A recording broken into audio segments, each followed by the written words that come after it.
कनेर के पौधे पर बहुत ज़्यादा फ्लावरिंग लेने के लिए ये तरीका सबसे उपयुक्त होता है। अभी ये खाद आप दे देते हैं तो कनेर पर गुच्छों में फूल खिलना शुरू हो जाएगा। कनेर एक ऐसा पौधा है जिसे आप अपने घर में बालकनी में बहुत ही आसानी से गमले में लगा सकते हैं। कनेर के फूल देखने में बहुत ही खूबसूरत होते हैं, रंग बिरंगे होते हैं और गुच्छों में फ्लावरिंग करते हैं।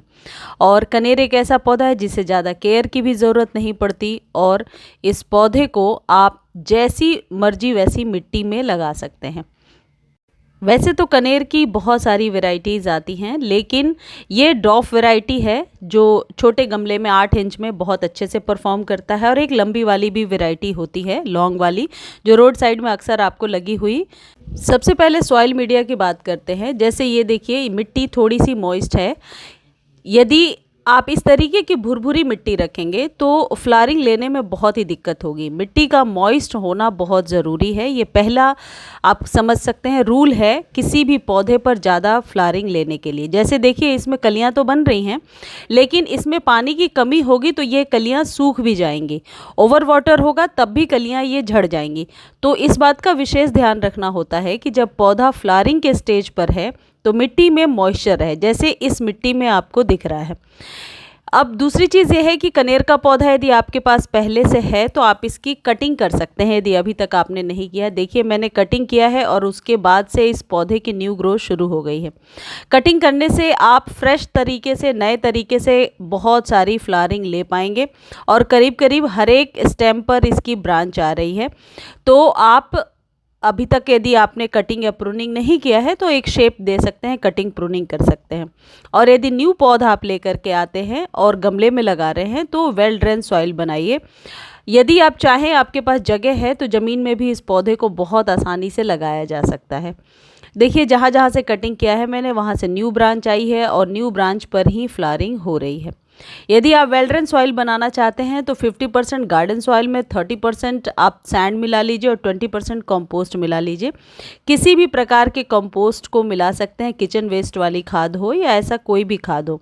ये इतना हार्डी प्लांट है कि यदि आप इसे 3-4 महीने तक फीड नहीं भी करेंगे तो भी ये बहुत ही अच्छी फ्लावरिंग करता रहेगा। दूसरी चीज़ ये है कि ये ड्राउट रेजिस्टेंट प्लांट है। यदि पानी देने में थोड़ी देरी भी हो जाती है, यदि आप पानी देना 2-3 दिन भूल जाते हैं तो उससे कोई पौधे को नुकसान नहीं है, ये पौधा जल्दी मरता नहीं है। लेकिन हाँ, जैसा मैंने बताया, यदि कलियां बन रही हैं तो पानी का ध्यान रखें कि मिट्टी में मॉइस्चर बना रहे। जब कभी भी इस पौधे को आप लगाएं, बड़े कंटेनर में लगाइए। डॉफ वैरायटी है तो 8 इंच में लगा लीजिए, और यदि लॉन्ग वाली वैरायटी है तो कम से कम 10 से 12 इंच में इस पौधे को लगा करके रखें। कनेर के पौधे के लिए उचित फर्टिलाइज़र क्या होना चाहिए, अब मैं आपको ये बता रही हूँ। देखिए, ये है चूना, 1 चम्मच चूना लिया है। इसको 3 महीने पर ही आपको डालना है। इसे, कनेर को 15-15 दिनों पर फर्टिलाइज़ करने की कोई ख़ास ज़रूरत नहीं है। यदि आप बनाना पील वाला फर्टिलाइज़र देना चाहते हैं तो 15 डेज़ पर दीजिए। लेकिन ये जो चूना है, लाइम जिसे कहते हैं, बुझा हुआ चूना, जो आसानी से पान के दुकान पर मिल जाता है, ये आपको 3 महीने पर एक बार देना है। मैंने छोटे चम्मच से 1 चम्मच दे दिया है। आप चाहें तो पानी में डाल करके और स्प्रे भी कर सकते हैं। ये जो चूना होता है, ये शुरुआती दौर में जो पौधे डोरमेंसी के बाद परफॉर्मेंस के लिए या फ्लावरिंग के लिए रेडी होते हैं, उनकी मिट्टी को बहुत ज़्यादा, आप यूँ कह सकते हैं कि उपजाऊ बनाने में मदद करता है। वैसे चूने का इस्तेमाल बहुत ज़्यादा तो नहीं करना चाहिए, लेकिन 1 चुटकी चूना आपके पौधे के लिए हमेशा फ़ायदेमंद रहेगा। दूसरी चीज़ है कंपोस्ट। कंपोस्ट तो आपको पता है हर पौधे के लिए ज़रूरी है, खासकर वो पौधे जो डोरमेंसी के बाद अब फ्लावरिंग के लिए शुरू हो रहे हैं। तो ये वर्मी कंपोस्ट है। वर्मी कंपोस्ट सबसे बेस्ट होता है। यदि आपके पास वर्मी कंपोस्ट नहीं है और मस्टर्ड केक है तो 1-1 चम्मच आप दे सकते हैं, या आपके पास और भी कोई फर्टिलाइज़र है जो आप अपने सभी पौधों को देते हैं, वो 1-1, 2-2 चम्मच दे सकते हैं। क्योंकि फर्टिलाइज़र देने से पौधे को आसानी से फीड मिल जाती है और पौधा अगली फ्लावरिंग के लिए रेडी हो जाता है। अब ये देने के बाद आप पानी दे दीजिए, और इस चीज़ को, ये जो वर्मी कंपोस्ट है, इसे आप नेक्स्ट मंथ चाहें तो रिपीट कर सकते हैं। इसको पानी में आप भिगा लीजिएगा 4-5 घंटे।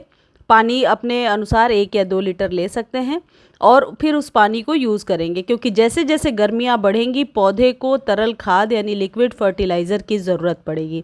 कनेर के पौधे में यदि किसी भी प्रकार के कैटरपिलर वगैरह का अटैक हो रहा है तो आप 1 चम्मच शैम्पू या डिश वॉश सोप को पानी में भिगाइए, स्प्रे में डालिए और अच्छे से स्प्रे कर दीजिए। सबसे बेस्ट तरीका होता है कैटरपिलर को हटाने का। कनेर में अक्सर जैसे जैसे गर्मियाँ बढ़ती हैं इस तरीके के कैटरपिलर या फंगस का अटैक देखने को मिलता है। आप इस पौधे की कटिंग लगाना चाहते हैं तो ये बिल्कुल सही टाइम है। आप कटिंग अपने पौधे से ही कोई पुरानी सी स्टेम लेकर यदि मिट्टी में दबाएंगे तो न्यू कटिंग लग जाएगी। पूरे दिन के सनलाइट में ये पौधा बहुत अच्छे से चलता है, कभी भी ख़राब नहीं होता है। इस पौधे को ज़्यादा से ज़्यादा फूल लेने के लिए 3-3 महीने पर छोटी छोटी कटिंग कर सकते हैं। आप हर एक महीने फर्टिलाइज़ कर सकते हैं और थोड़ी थोड़ी मिट्टी की गुड़ाई कर सकते हैं। इस तरीके से कनेर के पौधे पर आप देखेंगे कि बहुत सारी कलियां बनी हैं। अभी नर्सरी में ये 50-60 रुपये में ये पौध आपको मिल जाएगी। जैसे जैसे गर्मियां शुरू हो रही हैं आपको ये करना होगा कि आपके जितने भी पौधे हैं उन्हें आप डेली सुबह शाम या तो मिस्टिंग कीजिए, यानी कि पानी से स्प्रे कीजिए, या फिर उन्हें पानी दीजिए। एक बार पानी दीजिए और एक बार मिस्टिंग कीजिए। इससे आप देखेंगे कि पौधे में फ्लावरिंग भी अच्छी हो रही है और पौधा स्वस्थ निकल कर के आ रहा है।